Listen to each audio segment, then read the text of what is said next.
Hello, my name is Adam Hosmeyer. Welcome back to my YouTube channel. Since I got the A7S III, I've been trying to find a good color profile to use. It's easy to grade and one that's easy to work with. I've tried several of them since I've had the camera, but I just can't. I haven't been able to actually do some testing on it and get the camera in some challenging situations such as this, and test out some different color profiles.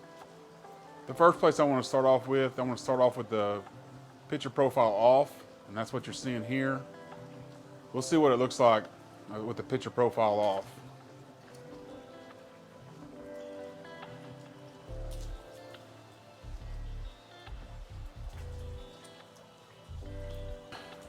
Okay, this is the second look that I'm testing out. It's a standard creative style with a -8 on the highlights, +8 on the shadows, -3 on the saturation, and 2 on the sharpness. So we're going to try this out, see what it looks like.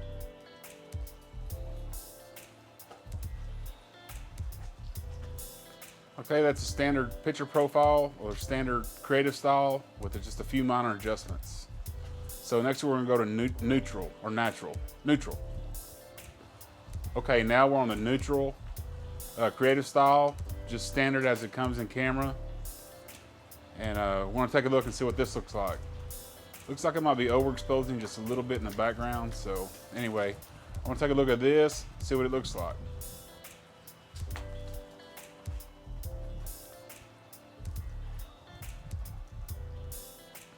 And we're back on the neutral profile. We're at -8 on the shadows, -8 on the highlights. We're at -8 on the highlights, +8 on the shadows, -3 on the contrast, and 2 on sharpness. So we're gonna take a look at this, see what it looks like.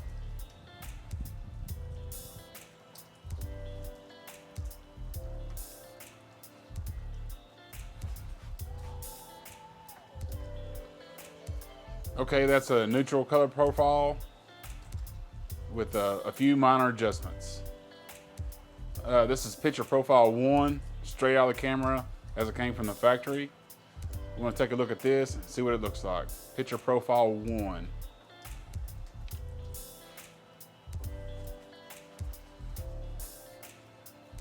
Okay, that's picture profile 1, standard as it comes out of the camera.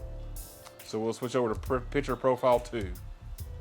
Okay, this is picture profile 2, standard out of the camera. We'll take a look at it and see what we think on it.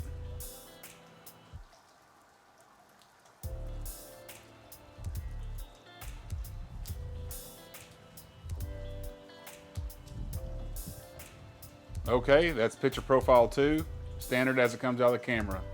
Now we'll move over to S-Log 2. Now we're on S-Log 2. It's a really flat profile, so we'll probably have to grade this in the end just a little bit. So here's S-Log 2. Okay, here's S-Log 2. I never really used this picture profile before or tried to grade it before, so this is going to be a new experience for me. So we'll take a look at it and see what it looks like in the end.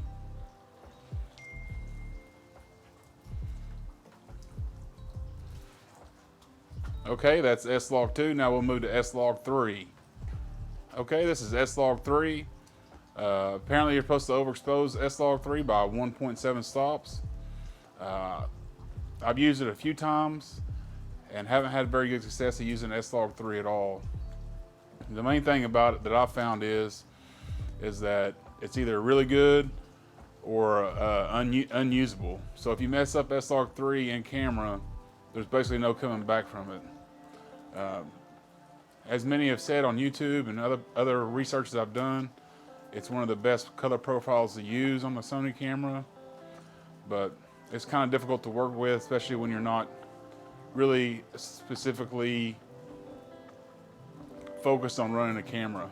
If you just want to, kind of run a gun or shoot whatever you're doing, it may not be the best picture profile to be using, but I want to give it a shot and see what it looks like. So this is S-Log 3. Okay, that's S-Log 3. And the last picture profile I want to try out is HLG. Okay, this is HLG 3 in the color space 709. In my RX 100 Mark 7, this is probably my favorite picture profile. But it seems like when I tried to use it in the A7 III, it didn't look as good. So I want to try it out and see what I think.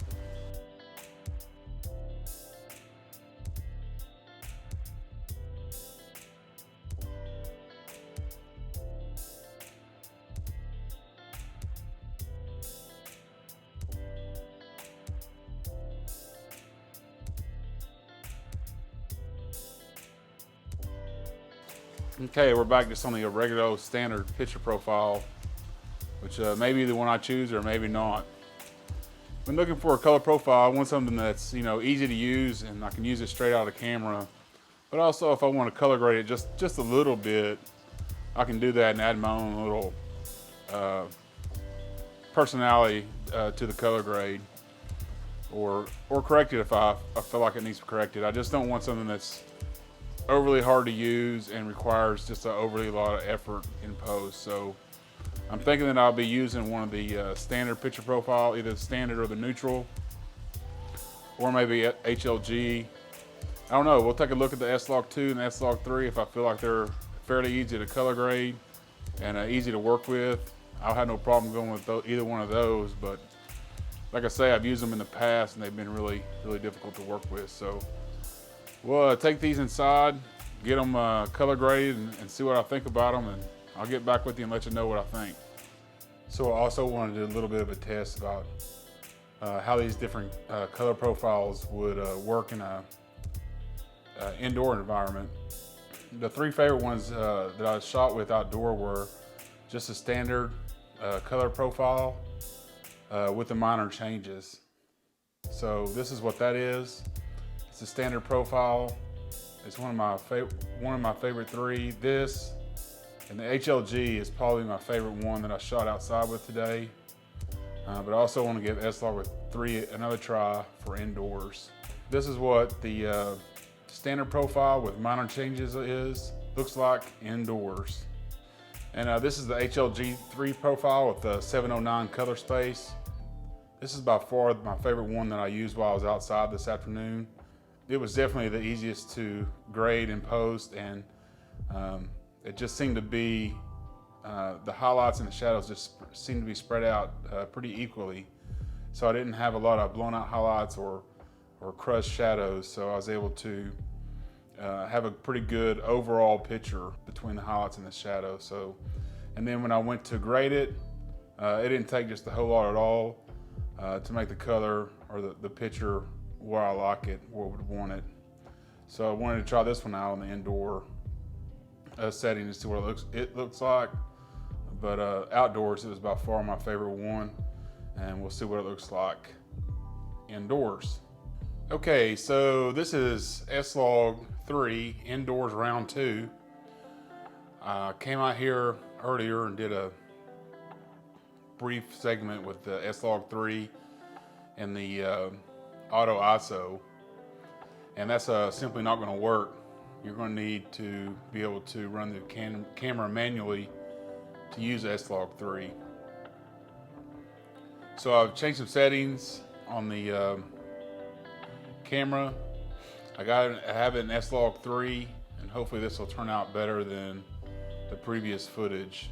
I had to, like I say, put the ISO in manual mode and adjust it to where I think it'll be good for this particular shot. I don't think that when you're out just shooting random stuff or normal stuff like I would normally shoot, that the S-Log3 is going to be something that I'm going to be able to use just on an everyday basis. So just because it requires too much attention to the camera. But I wanted to give it another shot to see what it looked like in the indoor environment, because on the indoor environment you are able to control everything to a pretty good degree. So I wanted to get another shot to see what it looked like when I expose properly, hopefully this time. So S-Log3 indoors, all manual. So in the end, which do I suggest?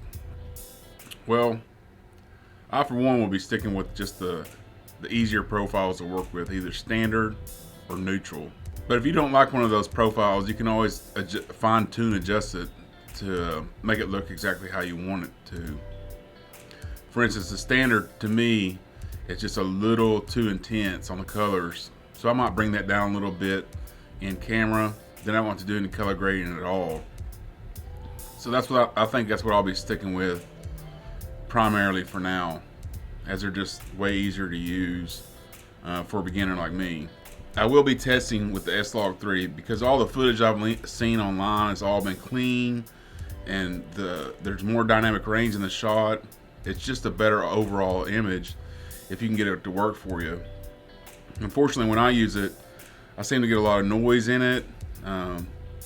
It's just really hard for me to do right now, simply because I haven't practiced with it enough.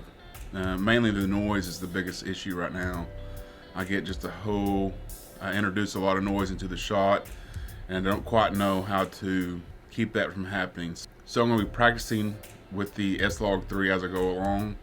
I'll take some shots in S-Log3, put it into the software, grade it, and see what it looks like, and hopefully I can figure out how to use it, because the shots to my eye look much better in S-Log3, and you can get them exactly where you want. You can get the colors exactly where you want, but it's going to take some practice. So don't go out there just thinking you're going to shoot S-Log3 and it's going to come out perfect the very first time, having never used it before, because it's a little bit more intense of a process than one might think. I hope these tests have been helpful for you. If you liked the video, please like, share, and subscribe. Thanks for watching.